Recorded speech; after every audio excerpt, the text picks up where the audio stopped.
నమస్తే and welcome to of the record. ఆ జిల్లాలోని ఐసీడీఎస్ పరిధిలో నడుస్తున్న అంగన్వాడీ కేంద్రాల్లో పందికొక్కులు జొరబడ్డాయి.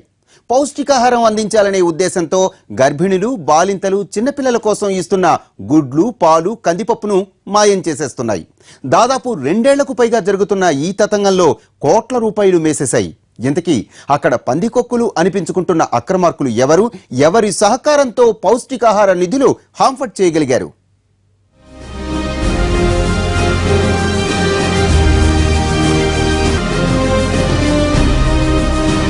పేదలకు సంక్షేమం కోసం ప్రభుత్వం అందిస్తున్న పౌష్టికాహార నిధులను కూడా అక్రమార్కులు వదలటం లేదు.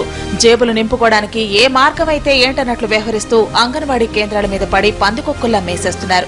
బక్కచిక్కిన పిల్లల, రక్తం సరిగా లేని గర్భిణుల, బాలింతల కోసం అందించే గుడ్లు, కందిపప్పు, పాలు ఇలా అన్ని నాసిరకానివే నాసిరకం సరఫరా చేస్తున్నారు. సదరు కాంట్రాక్టర్లు రాజకీయ నాయకుల అంట పుష్కలంగా ఉండటంతో వారు చేస్తున్న అక్రమ దందాను ప్రశ్నించేవారే లేనట్లు తయారైంది పరిస్థితి. అసలే ఆదిలాబాద్ జిల్లాలో ట్రైబల్స్ ఎక్కువగా ఉంటారు. సరైన పౌష్టికాహారం అందక రక్తహీనతతో ఏటేటా 10ల సంఖ్యలో గర్భిణులు, బాలింతలు, అప్పుడే పుట్టిన శిశువులు ప్రాణాలు కోల్పోతుంటారు.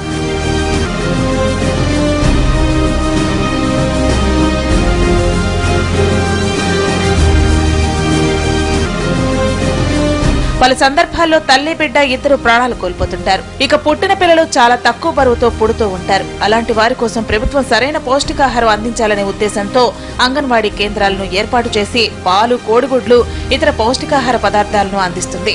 నిధుల కేటాయింపు విషయంలో సైతం ప్రభుత్వం ఏమాత్రం రాజీకి రాకుండా ముందుకు వెళుతోంది. అంతవరకు బాగానే ఉన్నా అలాంటి పేదలకు అందాల్సిన పౌష్టికాహారం పక్కదారి పడుతోంది.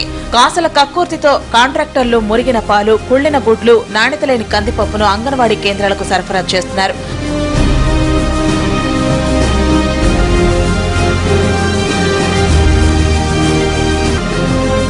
కాంట్రాక్టర్లు, అధికారులు, కింది స్థాయి సిబ్బంది అంతా కలిసి ఈ తతంగం నడిపిస్తుండటంతో అలాంటి అక్రమాలకు అడ్డు అదుపు లేకుండా పోతుందంటున్నారు. కాంట్రాక్టర్లకు ప్రజాప్రతినిధుల అండ కూడా తోడవడంతో ఏళ్ల తరబడి ఈ దందాన్ని ప్రశ్నించేవారే కరువవుతున్నారన్న ఆరోపణలు వెల్లువెత్తుతున్నాయి. జిల్లాలోని ఐసీడీఎస్ కేంద్రాల్లో ఇటీవల నిర్వహించిన టాస్క్ ఫోర్స్ తనిఖీల్లో పెద్ద ఎత్తున అక్రమాలు వెలుగులోకి రావటమే ఇందుకు నిదర్శనం అంటున్నారు. అక్రమాల్లో ప్రమేయం ఉన్న అధికారులు, సిబ్బందిపై సస్పెన్షన్ల పరంపర కొనసాగుతుండటంతో వారితో లింకు పెట్టుకున్న పొలిటీషియన్ల గుండెల్లో రైళ్లు పరిగెడుతున్నాయంట.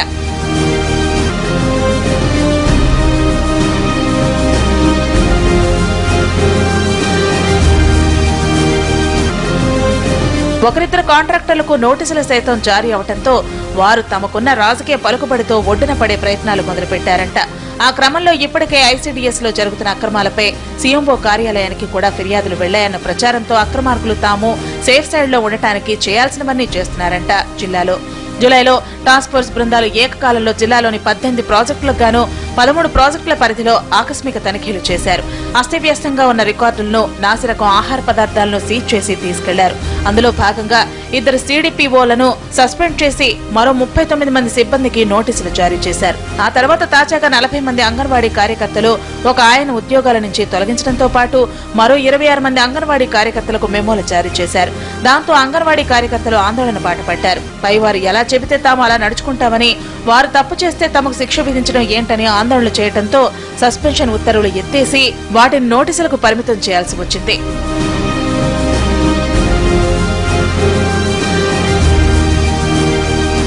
జిల్లా వ్యాప్తంగా 52 మండలాల్లో 18 ఐసీడీఎస్ ప్రాజెక్టులు ఉన్నాయి. వాటి పరిధిలో 4000 అంగన్వాడీ కేంద్రాలు పనిచేస్తున్నాయి. ఆరోగ్యలక్ష్మి పథకంలో భాగంగా బాలింతలు, గర్భిణులకు నెలలో 25 రోజుల పాటు 200 మిల్లీమీటర్ల పాలు, ఇతర పౌష్టికాహారం అందించాలి. అంతేకాదు బాలామృతం పథకంలో భాగంగా 7 నెలల నుంచి 3 ఏళ్లలోపు పిల్లలకు ప్రతిరోజు పాలు, ఇతర పదార్థాలను అందించాలి.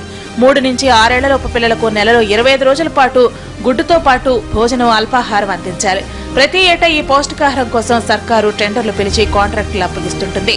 పేదల సంక్షేమానికి సంబంధించిన పథకం కావడంతో కోట్ల రూపాయలు వెచ్చిస్తుంటుంది.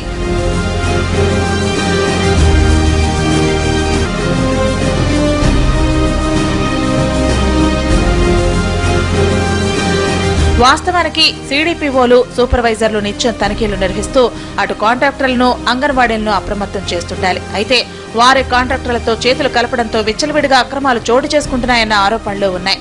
జిల్లా వ్యాప్తంగా గత 2 ఏళ్లలో పాల పంపిణీలో 3 కోట్లు, గుడ్లకు సంబంధించి 1 కోటి నుంచి 1,45 లక్షల వరకు అక్రమాలు జరిగినట్లు తెలుస్తోంది. కందిపప్పు సరఫరాలో పెద్ద ఎత్తున అక్రమాలు చోటు చేసుకున్నట్లు టాస్క్ ఫోర్స్ అధికారుల తనిఖీల్లో తేలిందంట.